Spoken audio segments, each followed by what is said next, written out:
గురు బ్రహ్మ పరీక్షకులకు నమస్కారం అండి. ఈ వీడియోలో 2024 సంవత్సరం జులై మాసంలో కర్కాటక రాశి వారి యొక్క ఫలితాలు అనేవి ఎలా ఉండబోతున్నాయి, ఏ తేదీలు అనుకూలం, ఏ తేదీలలో జాగ్రత్తలు తీసుకోవాలో క్లియర్గా వివరిస్తాను. కాబట్టి దయచేసి ఈ వీడియోని చివరి దాకా చూడండి.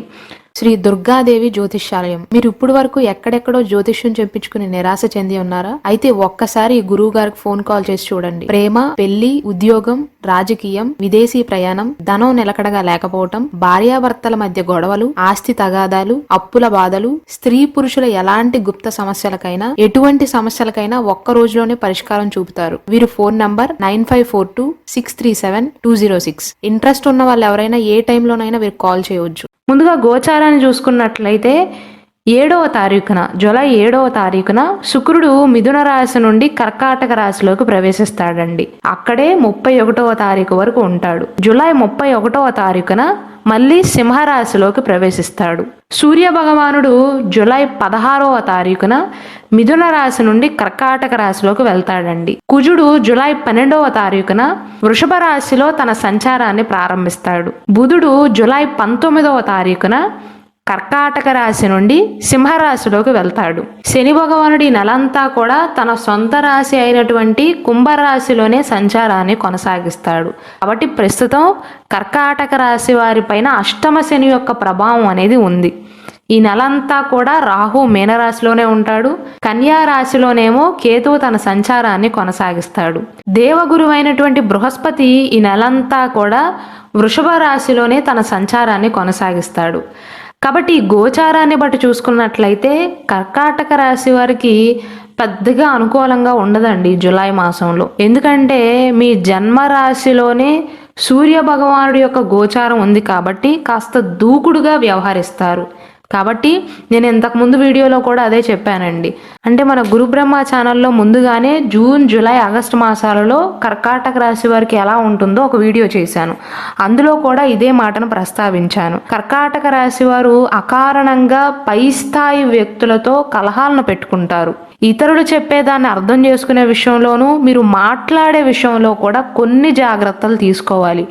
సూర్య భగవానుడి యొక్క గోచారం అనేది మీకు అనుకూలంగా లేదండి.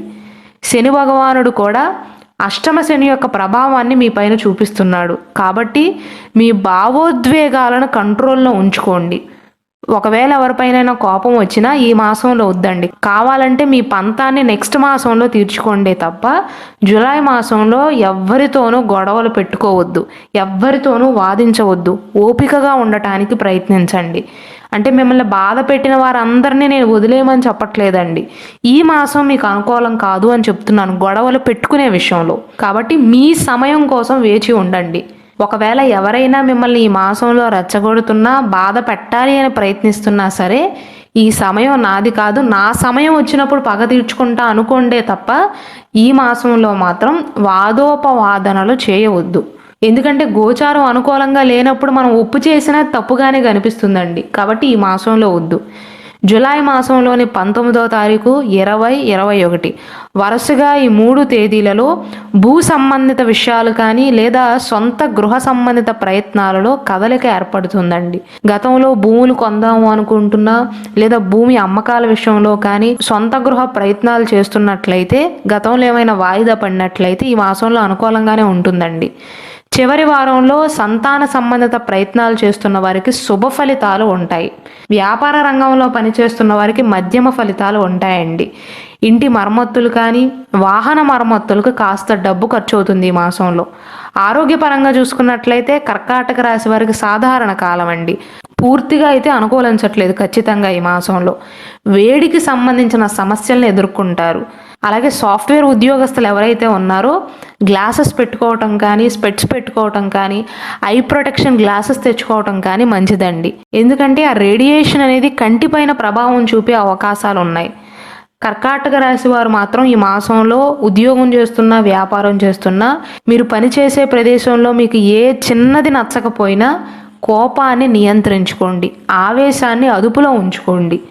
కుటుంబ పరంగా చూసుకున్నట్లయితే 3వ వారం నుండి చాలా మంచి సమయం అండి.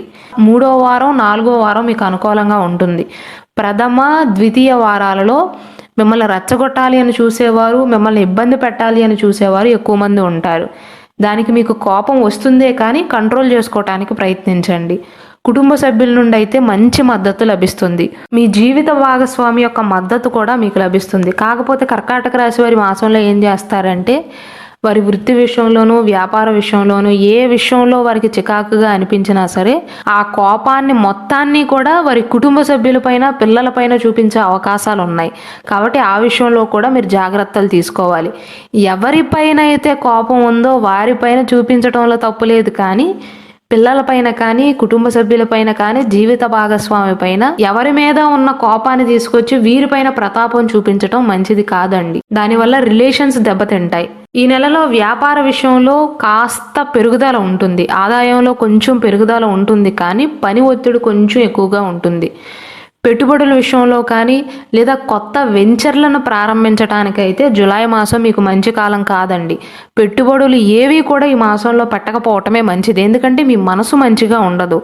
3వ వారం నుండి మాత్రం వ్యాపారం నుండి మంచి లాభాలను పొందుతారు. కేవలం వ్యాపార విషయంలోనే కాదు, మీరు ఎటువంటి వృత్తి వ్యాపారాలలో స్థిరపడినా సరే 3, 4 వారాలు అనేవి కర్కాటక రాశి వారికి అద్భుతంగా ఉండబోతున్నాయి. చాలా మంచి సమయంగా చెప్పవచ్చు. కాకపోతే మొదటి 2 వారాలలో మీరు కొద్దిగా మీ కోపాన్ని నియంత్రించుకుంటే సరిపోతుంది. విద్యార్థుల విషయానికి వస్తే మొదటి 2 వారాల సమయంలో కొన్ని అడ్డంకులను ఎదుర్కొంటారండి. చదువుపైన కాస్త ఆసక్తిని కోల్పోతారు. వారి కుటుంబంలో జరిగే సంఘటనలన్నిటినీ కూడా మైండ్లో పెట్టుకుని ఆ ప్రభావం అనేది చదువు పైన పడుతుందండి. కాబట్టి మీ పిల్లలు కనుక కర్కాటక రాశిలో జన్మించినట్లయితే కుటుంబంలో ఎటువంటి పరిస్థితులు ఉన్నా సరే వారికి తెలియనివ్వకపోవటమే మంచిది. వారి చదువు పైన ప్రభావం పడుతుంది. కాబట్టి మొదటి 2 వారాల సమయంలో కర్కాటక రాశి వారికి ఇంటర్వ్యూలున్నా, విద్యార్థులకు పరీక్షలున్నా, పోటీ పరీక్షలు కావచ్చు, ప్రైవేట్ పరీక్షలు కావచ్చు, గవర్నమెంట్ పరీక్షలు కావచ్చు, సాఫ్ట్వేర్కి సంబంధించిన ఎంట్రన్స్ పరీక్షలు కావచ్చు అండి, అనుకున్నంత స్థాయిలో రాణించలేకపోతారు. ఎందుకంటే మొదటి 2 వారాలలో చదువు పైన ఆసక్తి తగ్గుతుందండి. తృతీయ, చతుర్థ వారాలలో మాత్రం మంచి ఫలితాలను చూస్తారు. కాబట్టి 2 వారాలు కర్కాటక రాశి వారు ఓపిక పడితే సరిపోతుంది. ఆశించిన ఫలితాలను పొందటానికి కొద్దిగా కృషి చేస్తే సరిపోతుందండి. 3, 4 వారాలలో అన్నీ మీకు అనుకూలంగా మారతాయి. కర్కాటక రాశిలో జన్మించి ఎవరైతే పై చదువుల కోసం కానీ వృత్తి నిమిత్తం కానీ విదేశాలకు వెళ్ళాలి అనుకుంటున్నారో, స్వదేశం నుండి విదేశాలకు వెళ్ళాలి అనుకుంటున్నారో నెల చివరిలోనే తప్ప నెల స్టార్టింగ్లో మీకు అనుకూలంగా ఉండదండి. అనేక అడ్డంకులను ఎదుర్కొంటారు, అనేక అవరోధాలను ఎదుర్కొంటారు, చిన్న చిన్న సమస్యలను ఎదుర్కోవాల్సి వస్తుంది. మొత్తం మీద ఓవరాల్గా చూసుకున్నట్లయితే కర్కాటక రాశి వారు ఏ వృత్తి వ్యాపారాలలో స్థిరపడినా, ఎటువంటి పనులు చేస్తున్నా సరే, ఆడవారైనా మగవారైనా సరే మొదటి 2 వారాలు ఒకలా ఉంటాయండి, 3, 4 వారాలు ఇంకొకలాగా ఉంటాయి. కాబట్టి మీరు కోపాన్ని నియంత్రించుకోవటం, ఒకవేళ ఒకే పని పదే పదే చేయవలసి వచ్చినా సరే అసహనాన్ని ప్రదర్శించకుండా కాస్త ఓపిక పట్టినట్లయితే, మొదటి 2 వారాలు నెట్టుకొచ్చినట్లయితే 3, 4 వారాలు అనేవి మీకు చాలా అనుకూలంగా ఉండబోతున్నాయండి.